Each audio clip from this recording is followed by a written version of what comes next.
Tahun ini akan ada 41 kotak kosong yang ikut bertarung dalam pilkada. Menurut Perludem, ini akan menjadi pilkada dengan jumlah kotak kosong terbanyak sepanjang sejarah demokrasi Indonesia. Sebagai perbandingan, di pilkada 2020, kotak kosong ada di 25 wilayah, sementara pada 2018 ada di 16 wilayah. Tapi kamu tahu nggak kotak kosong itu apa? Dalam konteks pilkada, kotak kosong bukan kotak yang nggak ada surat suaranya. Istilah kotak kosong digunakan ketika hanya ada satu pasangan calon kepala daerah yang maju dalam pemilihan. Perludem menilai fenomena kotak kosong mencerminkan kemunduran demokrasi karena masyarakat dikondisikan menghadapi pilihan yang belum tentu dinilai ideal oleh masyarakat itu sendiri. Padahal putusan MK nomor 60 yang ramai-ramai dikawal masyarakat beberapa waktu lalu sebenarnya membuka peluang bagi partai politik untuk mengusung calon sendiri tanpa harus berkoalisi. Pakar hukum tata negara juga bilang kalau nggak ada putusan MK itu, mungkin jumlah kotak kosong bisa lebih banyak dari sekarang. Tapi kenapa ya kotak kosongnya masih lebih banyak daripada pilkada sebelumnya?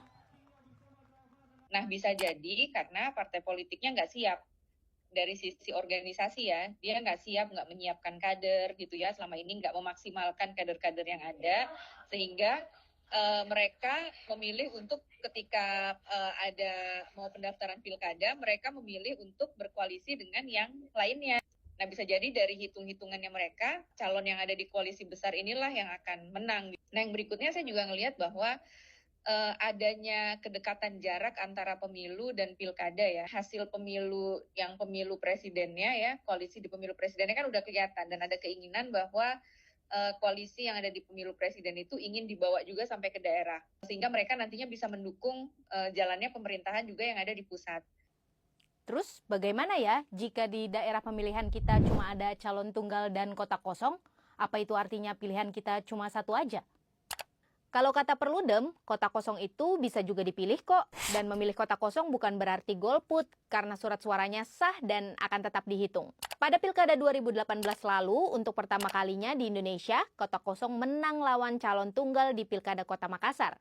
Beberapa pihak menilai kemenangan kotak kosong itu sebagai bentuk perlawanan rakyat dan hukuman untuk para elit politik.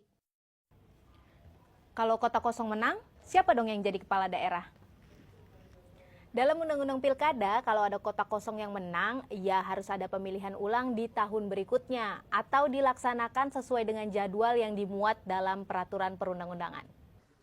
Selama menunggu pemilihan ulang, daerah tersebut akan dipimpin oleh penjabat gubernur, bupati, atau wali kota sesuai dengan di tingkat mana kotak kosong itu menang.